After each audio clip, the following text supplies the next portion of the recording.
Tomo 3. Desde el comienzo de la vida pública de Jesús hasta la primera Pascua, sección 4. 17. Jesús confunde a los sabios de Nazaret. A los 5 discípulos se han añadido 4 parientes o amigos de la Sagrada Familia. Uno de ellos era descendiente de Ruth, que habíase casado con Booz en Belén.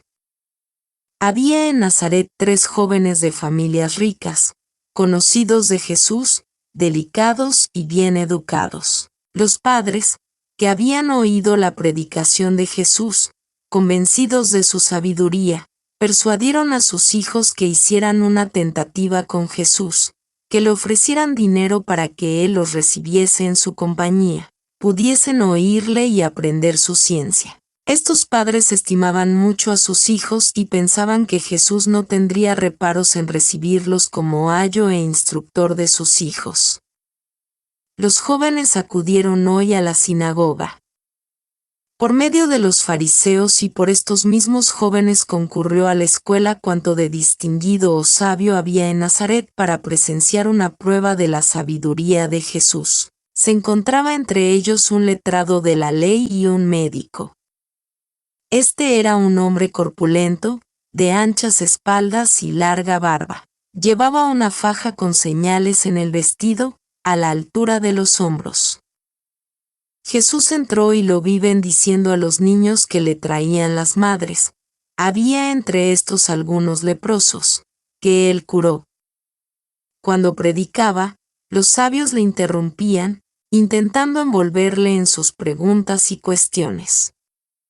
Pero a todos los fue confundiendo con sus respuestas y aclaraciones. Las afirmaciones del letrado las contestó con citas de Moisés, y cuando se trató del divorcio, fue decisivo. Si el hombre no puede vivir con su mujer, o viceversa, pueden separarse, pero permanecen un solo cuerpo y no pueden casarse de nuevo mientras viva uno de los dos. Esta doctrina no gustó a los fariseos ni a los judíos en general. El médico preguntó si Jesús sabía quién era de naturaleza húmeda o seca, bajo qué constelación ha nacido cada uno, qué clases de hierbas habría que dar a uno y a otro según su temperatura, y cómo estaba constituido el cuerpo humano. Jesús les respondió con gran sabiduría. Habló de las diversas complexiones de los presentes, de sus enfermedades y remedios, y se refirió a la composición del cuerpo humano en términos totalmente desconocidos por el flamante médico. Habló del alma y cómo obra sobre el cuerpo. Trató de las enfermedades que solo pueden curarse con la oración y la mejora de la vida, y de otras que se curan con los remedios humanos de hierbas y medicamentos. Todo esto lo trató con tanta profundidad y tanta gracia que el médico se declaró vencido, confesando que lo oído excedía en mucho a sus conocimientos. Me parece hasta que desea seguir a Jesucristo. Él describió al médico todo el cuerpo humano, sus miembros, músculos, venas, nervios y entrañas, su importancia y sus propiedades, con tanta precisión y al mismo tiempo tanta brevedad, que el pretendido sabio quedó completamente humillado y admirado. Hallábase presente un astrólogo, y Jesús comenzó a hablar del camino de las estrellas, de cómo un astro influía sobre otro, y de cómo los diversos astros ejercen distintas influencias. Refirióse a los cometas y a las señales del cielo. Habló también con un arquitecto sobre edificación y le dijo cosas muy significativas del tema. Al tratar del comercio y del intercambio con países extranjeros, dijo cosas severas acerca de las vanidades, modas y lujos provenientes de Atenas. Se habían introducido ciertos juegos y artes de magia en el país por medio de estos extranjeros, que habían pasado también por Nazaret y otros pueblos vecinos. Añadió que ciertas artes malas son imperdonables, porque no se tienen por malas si no se pide perdón ni se hace penitencia por ellas. Todos quedaron altamente maravillados de su sabiduría y comenzaron a decirle que se quedara entre ellos, que le iban a edificar una casa y le proveerían todo lo necesario. Le preguntaron por qué se había establecido con su madre en Cafarnaúm. Él les contestó sencillamente que no pensaba permanecer allí, hablándoles de su misión y de su destino, que, además, habíase establecido en Cafarnaúm porque deseaba estar en el centro del país. Ellos no comprendieron la referencia a su misión, y se ofendían porque no quisiera quedarse. Creían haberle ofrecido una posición muy ventajosa y que rehusaba por orgullo y presunción. Al atardecer dejaron el local de la escuela.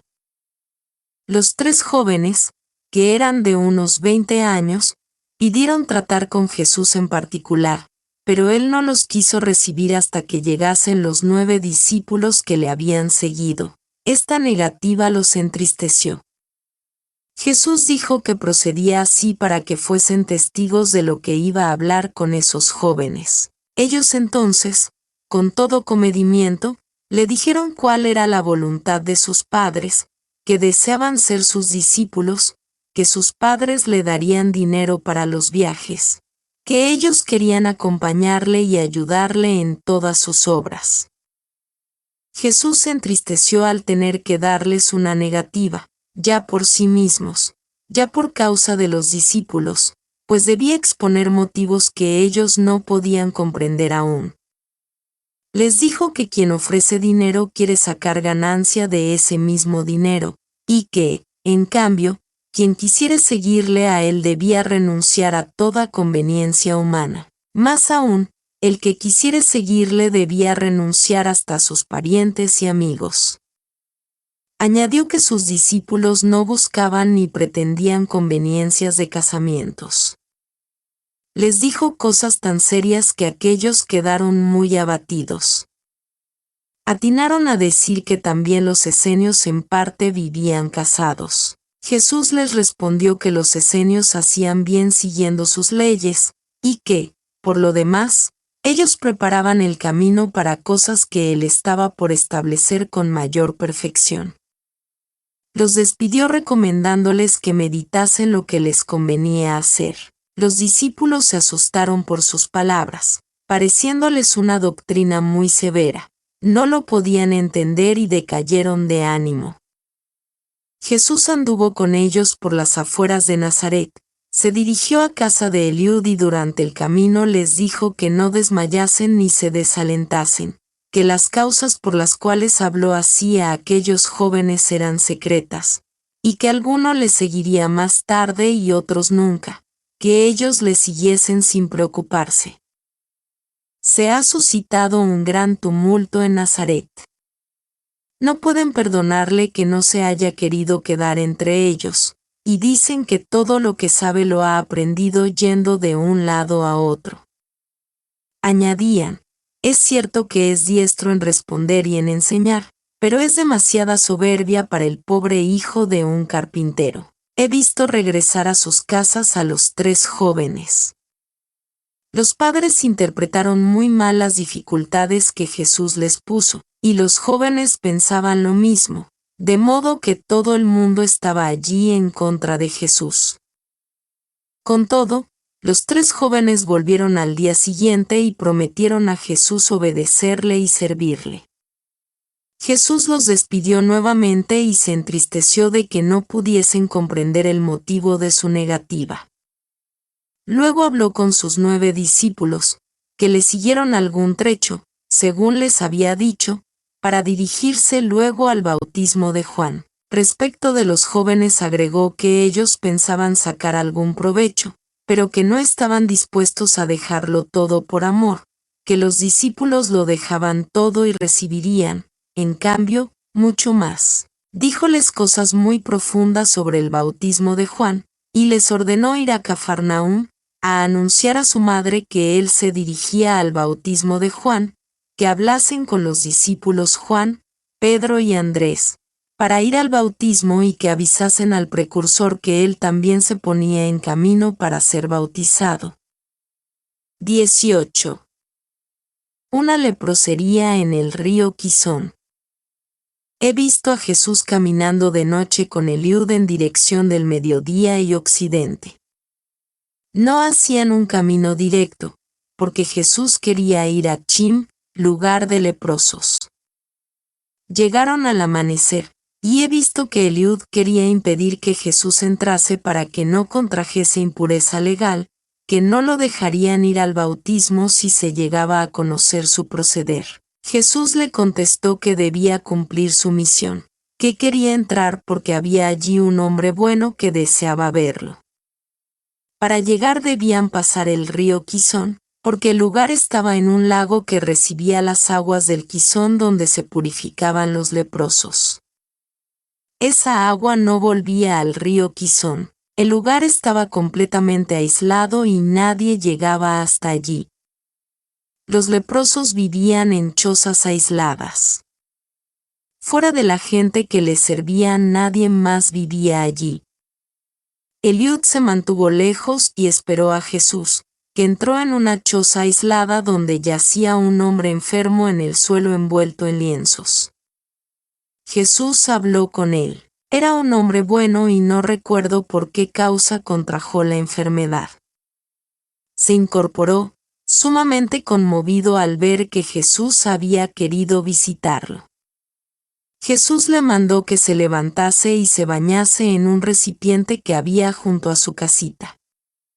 El hombre obedeció y Jesús puso sus manos sobre las aguas. De pronto el hombre se encontró sano y flexible, se vistió con otras ropas, y Jesús le mandó que no hablase de su curación hasta que él volviera de su bautismo.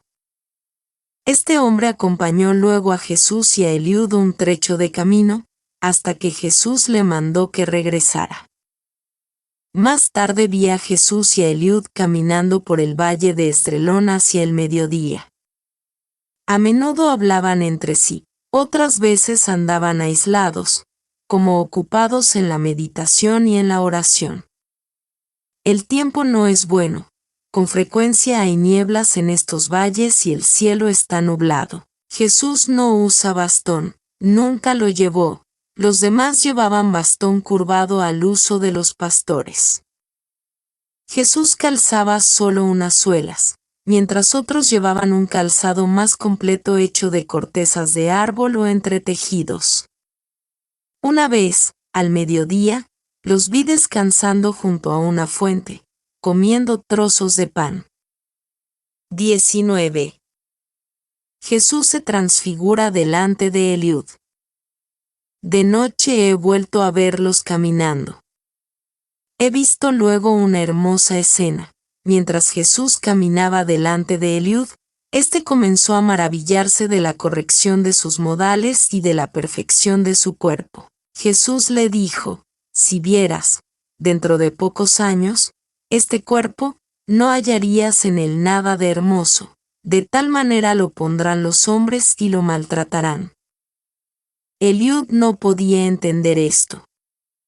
No podía imaginar cómo Jesús en tan corto tiempo pudiese constituir su reino, pues creyendo siempre en un reino temporal, pensaba que no podía hacerlo sino en 10 o 20 años, hasta darle forma y consistencia. Mientras caminaban, dijo Jesús a Eliud, que marchaba pensativo detrás de él, que se acercara, pues quería mostrarle lo que él era en realidad, lo que era su cuerpo y cómo sería su reino. Eliud estaba a pocos pasos de Jesús. Jesús miró a los cielos, orando. De pronto descendió una nube que envolvió a los dos en un torbellino. Desde fuera no se los podía ver. Sobre sus cabezas se abrió el cielo y parecía descender hasta ellos la luz. Vi arriba una ciudad de luminosas murallas, que era la Jerusalén celestial. El interior de esta aparición estaba rodeado de un esplendor semejante al arco iris. Adentro vi un rostro, como de Dios Padre, y a Jesús con él, en una comunicación de luz y de esplendor. Jesús estaba resplandeciente y transparente. Eliud estuvo al principio admirado, mirando hacia arriba, luego se echó sobre su rostro, hasta que la luz y la visión se fueron perdiendo. Jesús siguió su camino y Eliud permaneció silencioso, maravillado de lo que había contemplado. Fue un cuadro como el de la Transfiguración, pero Jesús no se elevó. Creo que Eliud no sobrevivió hasta la crucifixión de Jesús. Jesús se mostraba más familiar con él que con los mismos apóstoles, pues el anciano estaba muy iluminado en las cosas del cielo y en los secretos de la Sagrada Familia. Eliud honraba a Jesús como a un compañero y amigo. Dióle todo lo que podía dar e hizo mucho por la comunidad de Jesús. Era uno de los esenios más instruidos. Los esenios, en los tiempos de Jesús, ya casi no vivían desparramados en los montes, sino más bien en torno de las ciudades.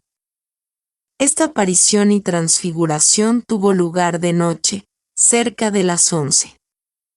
A la mañana siguiente vi a Jesús y a Eliud llegando a un campo de pastores. Amanecía y los pastores, ya con sus rebaños, salieron al encuentro de Jesús, a quien conocían, se postraron delante de él, y llevaron a ambos a la choza donde tenían sus aperos. Allí les lavaron los pies, les prepararon un sitio para descanso y les pusieron delante panes y copas. Asaron unas palomitas que tenían nidos en las mismas chozas y que andaban por todas partes familiarmente como las gallinas. Después he visto que Jesús despachó a Eliud, bendiciendo antes al anciano, que estaba de rodillas. Los pastores estuvieron presentes en esta escena. Le dijo que a él le convenía cerrar sus días en paz y tranquilidad, pues su misión era muy pesada e imposible que le pudiese seguir. Le dijo que lo consideraba de su comunidad, ya que había hecho su parte en la viña del Señor, y que recibiría el premio en su reino. Declaró esto con la parábola de los trabajadores en la viña. Eliud estaba muy serio y silencioso desde la aparición de la noche. Creo que fue más tarde bautizado por los apóstoles. Eliud acompañó todavía a Jesús un trecho de camino desde este lugar de los pastores. Finalmente Jesús lo abrazó y se despidieron con varonil emoción. Se puede ver desde aquí el lugar a donde se dirige Jesús para pasar el sábado. En un tiempo lo habitaron parientes de Jesús. El lugar hacia donde se encamina ahora el Salvador solo se llama Gur y está sobre una altura. Un hermano de José, que luego se retiró a Zabulón, muy relacionado con la Sagrada Familia, estuvo habitando aquí. Jesús entró inadvertido en una posada, donde le lavaron los pies y le dieron alimentos. Tenía una pieza para él solo. Se hizo traer un rollo de la sinagoga y oró, leyendo unas veces de pie, otras hincado, mirando hacia arriba, en un sitio apartado. No fue a la escuela. He visto que algunos intentaban hablar con él, pero los despidió. He visto llegar a Cafarnaúm a los 5 discípulos más íntimos que Jesús había despachado. Hablaron con María y 2 se dirigieron a Betsaida para buscar a Pedro y Andrés. Santiago el menor, Simón, Tadeo, Juan y Santiago el mayor estaban también allí. Los discípulos contaban muchas cosas de la mansedumbre, bondad y sabiduría de Jesús. Los demás hablaban elogiosamente de Juan, de su austeridad y de su enseñanza, añadiendo que jamás habían oído a otro semejante expositor de los profetas y de la ley. El mismo Juan hablaba entusiasmado del Bautista, aunque ya conocía a Jesús, pues sus padres habían vivido a pocas horas de Nazaret y Jesús le amaba desde niño. Celebraron aquí el sábado.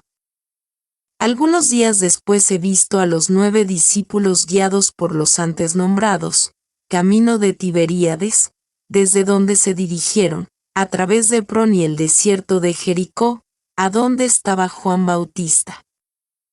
Pedro y Andrés hablaban con mayor entusiasmo del Bautista, que era de estirpe sacerdotal, que fue instruido por esenios en el desierto, que era tan severo como sabio y no podía tolerar desorden alguno. Los discípulos, en cambio, encomiaban la mansedumbre y sabiduría de Jesús. Otros alegaban que por su indulgencia se promovían desórdenes y daban algunos ejemplos. Decían que también él había sido instruido por los esenios, cuando había viajado. A Juan no le oía hablar en este viaje. No iban siempre juntos, a veces un trecho o durante algunas horas. Yo pensaba, los hombres eran entonces como son ahora. 20. Jesús en Gofna. El sitio llamado Gur, donde Jesús oró solitariamente en la posada, no estaba lejos de la ciudad de Magedo y lugar del mismo nombre. Yo había visto que hacia el fin de los tiempos habría una gran batalla en este lugar contra el anticristo. Jesús se levantó al amanecer, arrolló su lecho, se ciñó la faja, dejó una moneda y salió. Atravesó varios pueblitos y no trató con la gente, ni entró en población alguna. Caminaba junto al monte Garizim, en Samaria, a su izquierda. Se dirigía al mediodía. De vez en cuando se alimentaba de cerezas y otras frutas, y con el hueco de la mano o con alguna hoja bebía agua de la fuente. Por la tarde llegó a una ciudad, en las montañas de Efraín, llamada Gofna, situada sobre un terreno irregular, bajo y alto, con muchos jardines y granjas. Vivían aquí algunos parientes de Joaquín que no habían tenido mayores relaciones con la Sagrada Familia. Jesús se hospedó en una posada, donde le lavaron los pies y le dieron una refección. Luego llegaron algunos parientes acompañados de los principales fariseos y lo llevaron a una de las mejores casas. La ciudad era de cierta importancia y tenía la sede de una circunscripción de pueblos. El pariente de Jesús era empleado y se ocupaba de escrituras. Creo que la ciudad pertenece a Samaria. Se trató a Jesús con respeto. Tomaron una refección mientras caminaban bajo una especie de glorieta. Jesús pasó aquí la noche. Desde Jerusalén hasta aquí había un día de camino. Un riachuelo surcaba el paraje. Cuando María y José perdieron al niño en el templo, habían llegado a este lugar. Creían que Jesús pudo haberse adelantado para llegar a casa de estos parientes puesto que lo perdieron de vista en Michmas. María temía hasta que hubiera podido caerse al agua. Jesús pidió algunos rollos de los profetas y enseñó acerca del bautismo y del Mesías. Explicó una profecía, según la cual el Mesías ya había llegado. Habló de acontecimientos que ya se cumplieron y de otros que debían cumplirse en un término de 8 años, no recuerdo si de una guerra o que el cetro de Judá había de ser quitado. Manifestó varios testimonios de hechos sucedidos que debían preceder a la venida del Mesías y habló de las sectas en que estaban ellos divididos y de muchas observancias que se habían convertido en vanas ceremonias.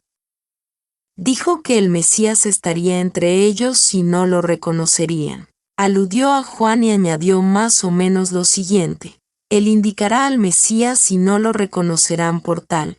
Querrán ver a un triunfador, a un guerrero brillante, rodeado de esplendor y de gente sabia y distinguida. No querrán reconocer por Mesías a uno que aparecerá sin brillo, sin hermosura, sin riquezas, sin aparato exterior. A uno que andará entre los pobres, campesinos y artesanos y se mezclará con los mendigos, lisiados, leprosos y pecadores. Habló mucho tiempo refiriéndose a las profecías y declaró lo que sucedería con el Mesías y con Juan. En todo esto nunca decía yo, sino que hablaba como de otra persona. Estas enseñanzas llenaron casi todo el día y la gente y sus parientes terminaron por creer que él sería un mensajero, un enviado del Mesías. Cuando Jesús volvió a su habitación, ellos trajeron un libro en el cual habían escrito lo que había sucedido en el templo con Jesús, el hijo de María, al tener 12 años. Recordaron ciertas cosas dichas por él entonces y las que decía ahora, y al notar la semejanza quedaron admirados y extrañados. El dueño de la casa era un anciano viudo, con 2 hijas, también viudas, quienes hablaban entre ellos recordando lo que habían visto en el desposorio de José y María, cómo habían sido lucidas esas fiestas en el templo de Jerusalén, ponderando las riquezas de Ana, y añadiendo cómo esa familia había decaído en esplendor. Estas cosas las decían, como se acostumbra en el mundo, con cierto aire de reproche y desprecio hacia el decaimiento social de tales familias. Mientras charlaban, como mujeres que eran, de las bodas de María y de sus trajes, veía yo un cuadro admirable de la ceremonia y del traje de bodas de María, con su significado. Los hombres volvían a leer las cosas escritas de Jesús niño en el templo, como los padres del niño lo habían buscado con tanta ansia.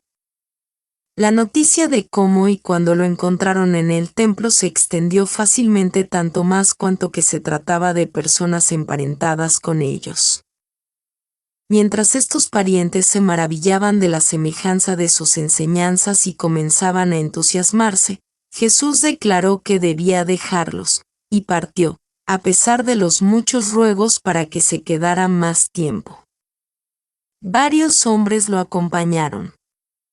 Pasaron un riacho sobre un puente amurallado donde crecían arbolillos. Durante algunas horas lo acompañaron a una pradera de pastoreo donde había estado el patriarca José cuando su padre Jacob lo envió a ver a sus hermanos, en Siquem.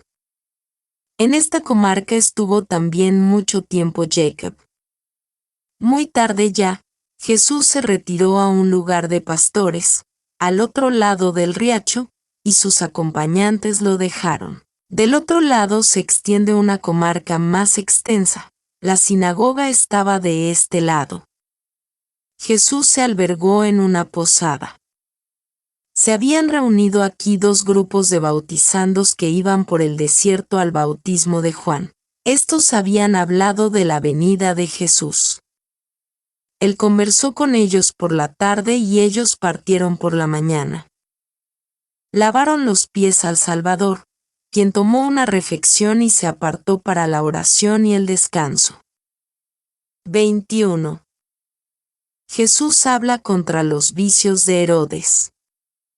Por la mañana fue Jesús a la escuela donde se había reunido mucha gente. Habló como de costumbre del bautismo de Juan y la proximidad del Mesías, a quien no querían reconocer. Les echó en cara su dureza de juicio en cuestiones de antiguas costumbres, que era la falta propia del lugar.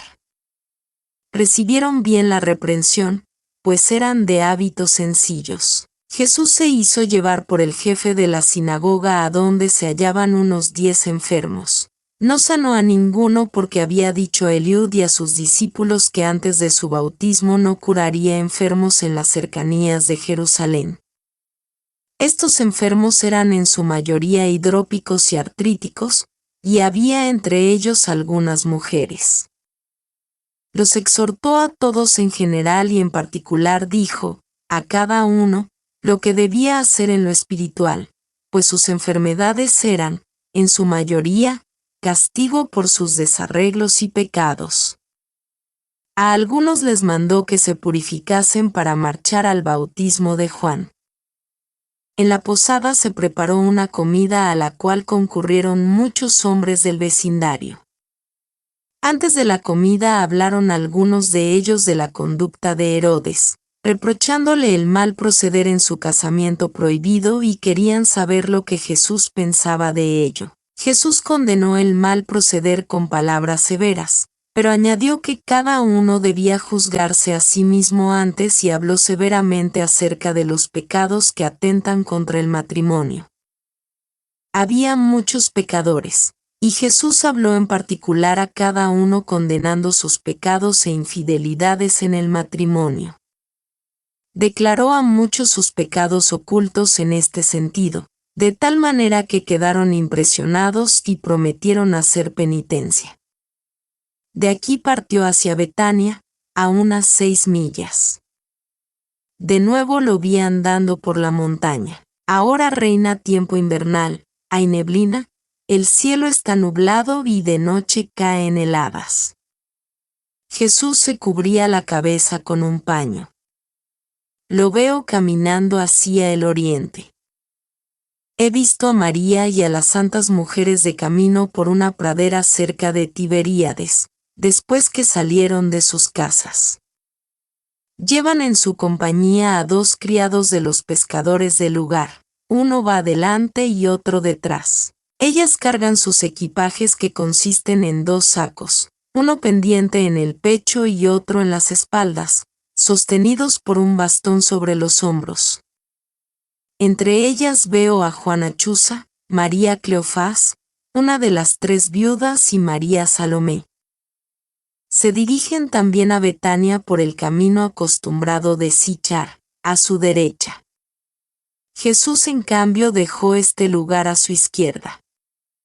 Las santas mujeres marchan generalmente en línea una tras otra, separadas algunos pasos, quizás porque los caminos, fuera de los reales, son angostos, a veces montañosos y con pasos difíciles. Caminan bastante ligero, con paso seguro, no como hoy en día andan las mujeres, porque entonces se acostumbraban desde pequeñas a largos viajes a pie. Llevan los vestidos algo levantados, ceñidos, las piernas fajadas, calzan unas sandalias gruesas y forradas, atadas a las plantas de los pies, sobre la cabeza un velo, sujeto con una tela angosta y larga, que cruza el pecho y por detrás llega hasta la cintura.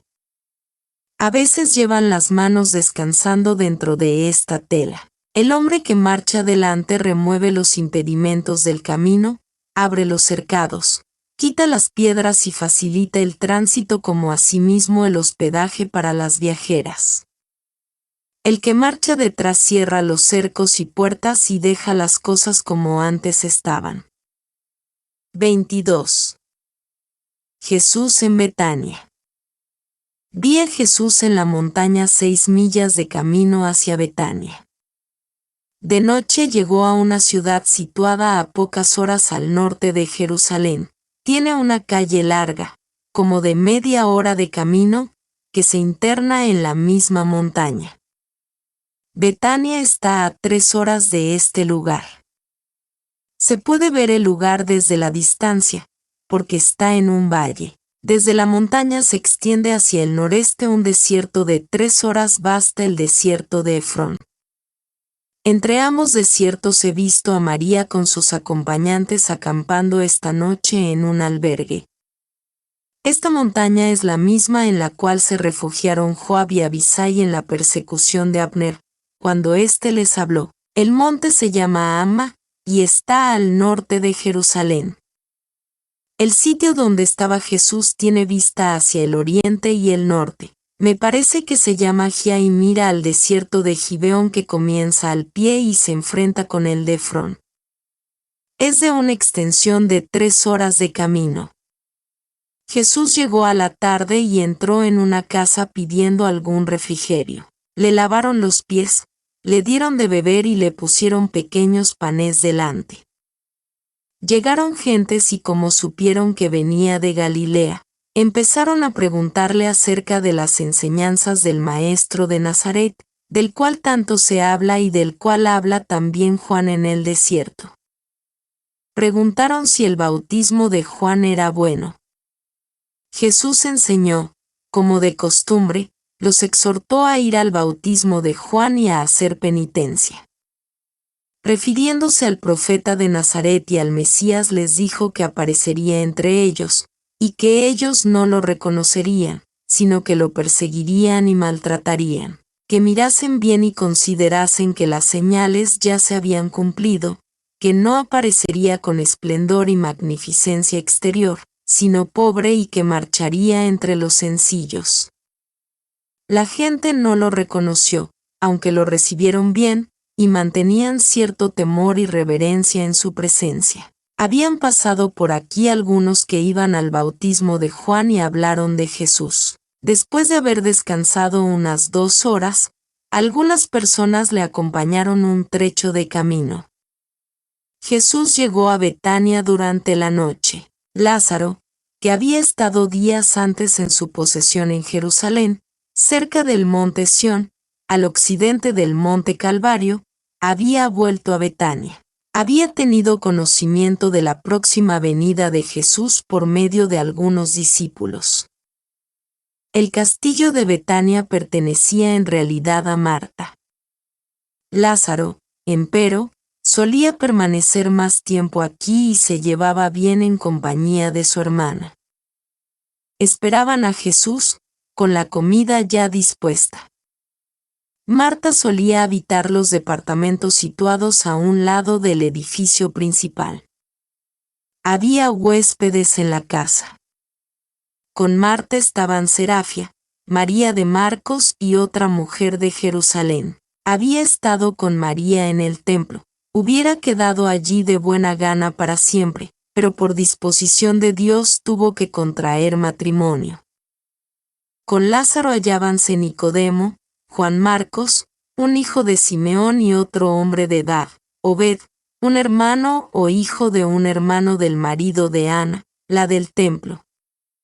Todos eran amigos, aunque ocultos, de Jesús, en parte por Juan Bautista, en parte por relaciones de familia y en parte por las profecías de Simeón y de Ana. Nicodemo era un pensador que buscaba la verdad, y tenía esperanzas en Jesús. Todos habían recibido el bautismo de Juan y habían concurrido ocultamente, a invitación de Lázaro, para ver a Jesús. Desde entonces Nicodemo sirvió a Jesús y a su comunidad secretamente. Lázaro había enviado a algunos criados para recibir a Jesús. Media hora antes de llegar a la casa le salió al encuentro el antiguo y fiel criado de Lázaro, que más tarde fue también discípulo de Jesús. Este criado se echó a los pies de Jesús y le dijo: «Yo soy un criado de Lázaro, y si he encontrado gracia en tu presencia te ruego me acompañes hasta la casa de mi Señor». Jesús le dijo que se levantara y le siguió. Se mostró familiar con él, manteniendo la dignidad propia de su persona. Precisamente era esto lo que atraía en Jesús, lo amaban como hombre y sentían algo de su divinidad.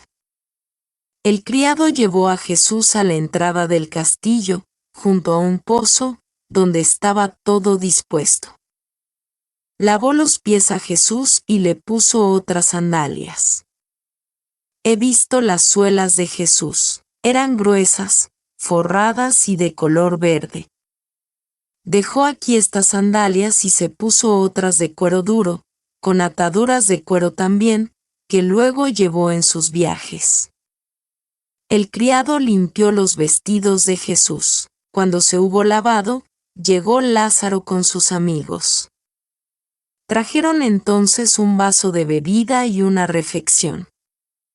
Jesús abrazó a Lázaro y a los demás les tendió la mano. Todos le sirvieron amigablemente y le acompañaron hasta la casa.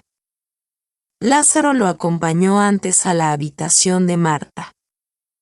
Las mujeres, aquí reunidas, se echaron a tierra cubiertas con el velo. Jesús las levantó y dijo a Marta que María, su madre, había de llegar y esperaba su vuelta del bautismo. Después de esto entraron en la casa y se pusieron a la mesa. He visto un cordero asado y palomas, miel, frutas, pequeños panes, verduras y vasos para beber. Se tendieron a la mesa, sobre asientos con apoyos, de 2 en 2. Las mujeres comieron en una antesala aparte. Jesús rezó antes de la comida y bendijo los alimentos. Se mostró con el rostro serio y contristado. Dijo que se acercaban tiempos difíciles, que comenzaba un camino muy pesado y que el término de éste sería muy lamentable y amargo. Los exhortó a permanecer fieles, ya que eran ahora su consuelo, anunciándoles que ellos también tendrían mucho que sufrir. Les habló tan tiernamente, que lloraron, pero no lo entendieron todo, no podían imaginar que un hombre así era Dios. Nunca pude entender esta incomprensión de su divinidad, pues tengo una persuasión íntima y segura de su persona divina. Pensaba, ¿por qué no les muestra a estas personas lo que yo veo tan claro y tan seguro? He podido contemplar cómo el hombre fue creado por Dios, cómo sacó a Eva del hombre, dándosela por compañera y cómo cayeron ambos. He visto la promesa del Mesías, la dispersión de los hombres y la providencia admirable y el misterio de Dios hasta la formación de la Virgen María. He visto el camino de la bendición del cual el Verbo se hizo carne, como una línea de luz que corría por todos los antepasados de María. He visto el mensaje del ángel a María y el rayo de la divinidad que la penetró cuando el Salvador se hizo hombre. Y después de todo esto, me resulta imposible concebir, a mí, criatura miserable, como estas santas personas, contemporáneas y amigas de Jesús, que está en su presencia, a quien aman y honran, creyendo todavía que su reino será temporal, le tienen amor y reverencia y lo creen el Mesías, y con todo no piensan siquiera que es Dios mismo el que les habla. Era para ellos el hijo de José y de María. Nadie imagina siquiera que María era virgen, nada sabían de una inmaculada y pura concepción. Ignoraban el misterio encerrado en el arca de la alianza.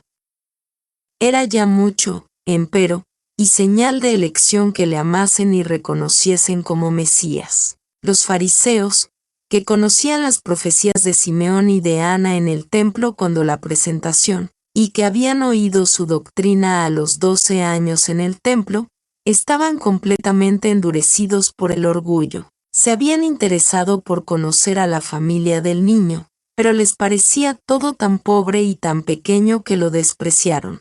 Querían un Mesías con toda gloria y majestad. El mismo Lázaro, Nicodemo y muchos de sus amigos creían, siempre en silencio, que él estaba llamado con sus discípulos a tomar Jerusalén, a librarla del yugo de los romanos y a establecer el esplendor del reino de Israel. Sucedía como ahora que cada uno se imagina un Dios que debe dar a su patria libertad y esplendor. Entonces, como ahora, no sabían que el reino que nos debe interesar no es este reino de penitencia terrenal. Ellos se alegraban pensando de que en una u otra forma habrían de acabar con los eternos charlatanes que le rodeaban, pero nadie se atrevía a hablar con él abiertamente. Permanecían con gran reverencia y cierto temor en su presencia, porque en sus palabras y en su modo de proceder no veían ninguna señal de que fuera a acometer la empresa que ellos habían imaginado. Después de la comida fueron al sitio de oración. Jesús recitó una acción de gracias, diciendo que su tiempo y su misión ya comenzaba. Lo dijo en tono tan conmovedor, que todos lloraban. Las mujeres estaban detrás, presentes a la escena. Rezaron algunas preces generales y Jesús los bendijo a todos. Luego Lázaro llevó a Jesús a su dormitorio. Había en una gran sala lugares aislados donde los hombres podían descansar. Todo estaba bien arreglado. El lecho no estaba aquí, como en otras partes, extendido en el suelo, sino más levantado y fijo, con un borde de verja donde había adornos de frazadas y borlas. En la pared, donde estaba firmada la cama, había una estera muy delicada que se podía bajar o subir a voluntad, formando un techo para ocultar el lecho vacío. Junto a este había una mesita y en un hueco abierto en la pared había una palangana y otro recipiente pequeño para llevar agua. De la pared pendía una lámpara y una toalla. Lázaro encendió la lámpara, se hincó de rodillas, pidiendo a Jesús la bendición, y se separaron.